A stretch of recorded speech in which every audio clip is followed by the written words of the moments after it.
बिस्मिल्लाहिर्रहमानिर्रहीम। मेरे प्यारे मुसलमान भाइयों, ਇਹ ਪਹਿਲਾਂ ਵੀਡੀਓ ਵੇਖੋ। ਇਸ ਸਰਗੋਧੇ ਦੀ ਵੀਡੀਓ ਹੈ ਕਿ ਚੌਂਕ ਦੇ ਵਿੱਚ ਝੰਡੇ ਲੱਗੇ ਹਨ ਉਮਰ ਰਜ਼ੀ ਅੱਲਾਹ ਤਾਲਾ ਉਹਨਾਂ ਦੇ ਨਾਂ ਦੇ, ਜਿਹੜੇ ਖਲੀਫਾ ਦੋਮ ਨੇ। ਪੂਰੀ ਦੁਨੀਆ ਜਾਣਦੀ ਹੈ। ਦੋ ਕਾਲੇ ਆਏ ਨੇ, ਉਹਨਾਂ ਨੇ ਆ ਕੇ ਆਪਣੇ ਕਾਲੇ ਦਿਲ ਦੇ ਨਾਲ, ਕਾਲੀ ਨੀਅਤ ਦੇ ਨਾਲ ਤੇ ਕਾਲੇ ਹੱਥਾਂ ਦੇ ਨਾਲ ਉਹਨਾਂ ਨੇ ਉਮਰ ਰਜ਼ੀ ਅੱਲਾਹ ਤਾਲਾ ਨੂੰ ਝੰਡੇ ਲਾ ਕੇ ਜ਼ਮੀਨ ਤੇ ਸੁੱਟੇ ਨੇ। ਗੰਦੀ ਜਗ੍ਹਾ ਤੇ ਸੁੱਟੇ ਨੇ, ਜਿੱਥੇ ਜੁੱਤੀਆਂ ਲੱਗਦੀਆਂ ਨੇ, ਲੋਕੀ ਟੁਰਦੇ ਨੇ, ਉਸ ਜਗ੍ਹਾ ਤੇ ਝੰਡੇ ਸੁੱਟੇ ਨੇ ਉਮਰ ਰਜ਼ੀ ਅੱਲਾਹ ਤਾਲਾ ਅਨਹੂ ਦੇ।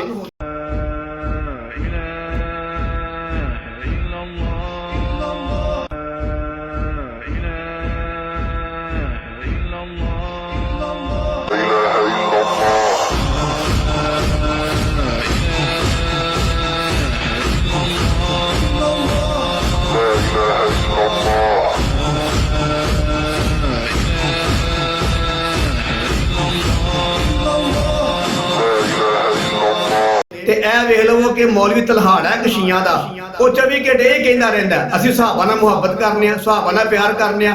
ਕਿਆ ਉਮਰ ਰਜ਼ੀ ਅੱਲਾਹ ਨੂੰ ਸਹਾਬੀ ਨਹੀਂ? ਤੇ ਜਿਹੜਾ ਕਿਸੇ ਨਾਲ ਮੁਹੱਬਤ ਕਰਦਾ ਹੁੰਦਾ ਹੈ, ਕਿਆ ਅੱਲਾਹ ਮਾਫ ਫਰਮਾ ਉਹਦੇ ਝੰਡੇ ਲਾ ਕੇ ਸੁੱਟਦਾ ਹੈ? ਕਿਆ ਉਹਦੇ ਨਾਂ ਦੀ ਬੇਹੁਰਮਤੀ ਕਰਦਾ ਹੈ? ਕਿਆ ਉਹਦੇ ਨਾਂ ਦੀ ਤੁਹੀਨ ਕਰਦਾ ਹੈ? ਕਿਆ ਉਹਦੇ ਨਾਂ ਦੇ ਝੰਡੇ ਲਾ ਕੇ ਗੰਦੀ ਜਗ੍ਹਾ ਤੇ ਸੁੱਟਦਾ ਹੈ? ਕੋਈ ਨਹੀਂ ਇੰਜ ਕਰਦਾ। ਦੁਨੀਆ 'ਚ ਕੋਈ ਬੰਦਾ ਵੀ ਇੰਜ ਨਹੀਂ ਕਰਦਾ। ਅਗਰ ਜੇ ਕੋਈ ਸਿਆਸੀ ਬੰਦਾ ਵੀ ਹੋਵੇ ਨਾ, ਉਹ ਵੀ ਆਪਣੇ ਲੀਡਰ ਦੀ ਫੋਟੋ ਨੂੰ ਪਾੜਨਾ ਜਾਂ ਥੱਲੇ ਸੁੱਟਣਾ ਗਵਾਰਾ ਨਹੀਂ ਕਰਦਾ। ਲੜਾਈ ਹੋ ਪੈਂਦੀ ਹੈ, ਸਿਰ ਪਾੜ ਜਾਂਦੇ ਨੇ, ਕਤਲ ਤੱਕ ਹੋ ਜਾਂਦੇ ਨੇ। ਤੇ ਇਹਨਾਂ ਨੂੰ ਅੱਲਾਹ ਮਾਫ ਫਰਮਾਏ, ਜ਼ਾਲਮਾਂ ਨੂੰ, ਦੁਨੀਆ ਜਹਾਨ ਦੇ ਖਬੀਸਾਂ ਨੂੰ ਇਹ ਨਹੀਂ ਪਤਾ ਕਿ ਉਮਰ ਰਜ਼ੀ ਅੱਲਾਹ ਅਨਹੂ ਕੌਣ ਨੇ। ਉਮਰ ਰਜ਼ੀ ਅੱਲਾਹ ਅਨਹੂ ਉਹ ਨੇ ਕਿ ਜਿਨ੍ਹਾਂ ਦੀ ਸ਼ਾਨ ਵਿੱਚ ਅੱਲਾਹ ਤਾਲਾ ਨੇ ਕੁਰਾਨ ਮੁਕੱਦਸ ਦੀਆਂ 27 ਆਇਤਾਂ ਨਾਜ਼ਿਲ ਕੀਤੀਆਂ ਨੇ। ਔਰ ਦੂਜੀ ਬਾਤ ਹੈ ਕਿ ਉਮਰ ਰਜ਼ੀ ਅੱਲਾਹ ਅਨਹੂ ਨਬੀ ਕਰੀਮ ਸੱਲੱਲਾਹੁ ਅਲੈहि ਵਸੱਲਮ ਦੇ ਵਾਲਿਦ ਲੱਗਦੇ ਨੇ। ਇਹਨਾਂ ਦੀ ਬੇਟੀ हज़रत हफ्सा रज़ी अल्लाह तआला अन्हा मेरे पाक पैगंबर दी बीवी मुबारक है, अज़वाज मुतहरात विचों वे। ते मेरे अजीज भाइयों, उमर रज़ी अल्लाह तआला अन्हु एक हसीयत दे नाल मेरे कमली वाले दे गुलाम भी ने, मेरे कमली वाले दे उम्मती भी ने, और एक हसीयत दे नाल मेरे कमली वाले सल्लल्लाहु अलैहि वसल्लम दे वालिद भी लगदे ने। ते जेड़ा बंदा नबी दे वालिद दा एहतराम नहीं करदा ते ओ बंदा आखे कि मैं मुसलमान है, ते यार बड़ी माड़ी गल है। ये ते फिर बड़े दुख दी गल है। जेड़ा बंदा नबी दी बीवियां दा एहतराम भी ना करे, नबी दे बाप दा भी एहतराम ना करे, नबी दे सुसर दा एहतराम ना करे, फिर वो आखे असी सहाबा दी इज्जत करने आ, सहाबा दा अदब करने आ, सहाबा दा एहतराम करने आ। बिल्कुल झूठ है। तुसां वेख लिया सरगोधे दा वाकया है कि उमर रज़ी अल्लाह अन्हु दे नाम दी बेहुरमती कीती गई है। दो कालियां ने आके बेहुरमती कीती है। ते शिया दे जाकर कहंदे रहंदे जनाब असी सहाबा दी इज्जत करने आ, अदब करने आ। साडे वर्गा अदब किने करना है, साडे वर्गा एहतराम किने करना है? ऐ जे तुहाडा एहतराम कि नबी दे वालिद मोहतरम दे झंडे लगे हुए तुहां ला के जमीन ते सुट्टे ने। ऐ जे दिल दा बुगद, कीना और जैलस होना अपने गंदे नजरिए दे नाल, गंदे जिस्म दे नाल चल के आए ने, और गंदे हत्थां दे नाल उन्हां ने उमर रज़ी अल्लाह अन्हु झंडा ला के थल्ले सुट्टिया है। ठीक है।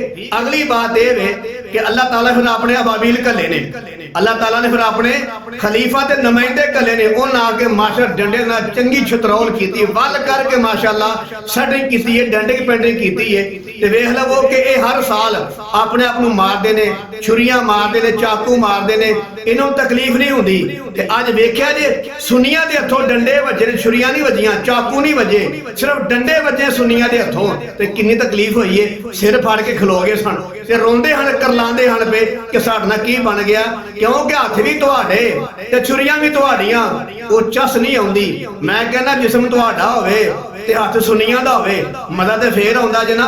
ते बहरहाल वेख लवो उन्हां सिर्फ डंडे मारे ने ते तुहाडे सिर पाड़ के ते तुहानूं दिने तारे वहा छड़े ने, ताकि तुहानूं पता लगे कि उमर रज़ी अल्लाह तआला अन्हु दे मनण वाले है दुनिया ते है ने। इंशाअल्लाहुल अज़ीज़ जब तक जिंदगी है, बल्कि जब तक क़यामत है, क़यामत की सुबह तक इंशाअल्लाहुल अज़ीज़ दुनिया पुठी हो जावे, जो कुछ होना हो जावे। अल्लाह दी कसम चुक के आना, उमर रज़ी अल्लाह तआला अन्हु दे मनण वाले, उन्हां दे दीवाने, उन्हां दे परवाने, उन्हां दे मस्ताने, उन्हां दे आशिक जिहड़े ने वो जिंदा रहणगे। अल्लाह दे फजल फजल दे नाल। लिहाजा मेरे अजीज भाइयों, कोई भी आदमी सहाबा कराम, चाहे अबू बकर सिद्दीक रजी अल्लाह तआला अन्हु, चाहे उमर रजी अल्लाह तआला अन्हु, चाहे उस्मान गनी रजी अल्लाह तआला अन्हु, चाहे अली बिन मुर्तजा शेर खुदा हैदर करार रजी अल्लाह तआला अन्हु, किसी सहाबी दी कोई बेरुमती तौहीन करेगा, अल्लाह ताला उहदे कोल इंज ही बदला दिलवाएगा। ते मैं ना ए उमर रजी अल्लाह तआला अन्हु, अगर कोई आदमी अली रजी अल्लाह तआला अन्हु दी गुस्ताखी करेगा ते असि उहनु कतई तौर ते मुसलमान नहीं समझदे, असि बिल्कुल ईमानी यकीनी उहनु पक्का काफिर समझने आ कि जेड़ा बंदा अली रजी अल्लाह तआला अन्हु झंडा ला के उहनां दे नामे मुबारक नु, उहनां दे नामे मुकद्दस नु, उहनां दे नामे तैयब ताहिर नु अगर कोई जमीन ते सुट दे तो दुनिया जहान दा बड़ा बड़ा बेईमान ते मुनाफिक है। ये सुनिया दा अकीदा है। जेड़े शिया ने कि साडा इमाम है अली रजी अल्लाह तआला अन्हु, ओ साडे इमाम ने अली रजी अल्लाह तआला अन्हु, उन्हां दी अगर कोई गुस्ताखी करेगा ते इंशाअल्लाह ओदी भी पिटाई लाजमी होवेगी, ओदी भी माफी नहीं होने लगी। लेकिन जेड़ा बंदा उमर रजी अल्लाह तआला अन्हु गुस्ताखी करेगा ते की ख्याल उन्हें माफी मिल जाएगी? जबकि उमर रजी अल्लाह तआला अन्हु दे पीछे अली रजी अल्लाह तआला अन्हु ने 10-11 साल नमाज़ां पढ़ियां, पिछे इस इमाम दे अल्लाह अकबर 10-11 साल नमाज़ां पढ़ियां। अली दा इमाम होवे रजी अल्लाह तआला अन्हु दा इमाम उमर रजी अल्लाह तआला अन्हु होण, अली दे इमाम होण ते नबी दे वालिद मोहतरम भी लगदे होण, ते जेड़ा बंदा अली दे इमाम दी तौहीन करे रजी अल्लाह तआला अन्हु और मेरे कमली वाले सल्लल्लाहु अलैहि वसल्लम दी वालिद दी तौहीन करे, की ख्याल है? वो बंदा तुसी मानदे हो कि ईमान वाला होएगा? वो बंदा मोमन हो सकता है? मैं फिर कहना चाहना वा कि जनाब बड़े अफसोस ते दुख दी बात है कि जदीद दौर है, गोली दा दौर है, इस दौर विच भी आके अपने आप नूं छुरियां मारनियां, ऐ ते फिर तुहाडे ईमान दी कमजोरी होई ना।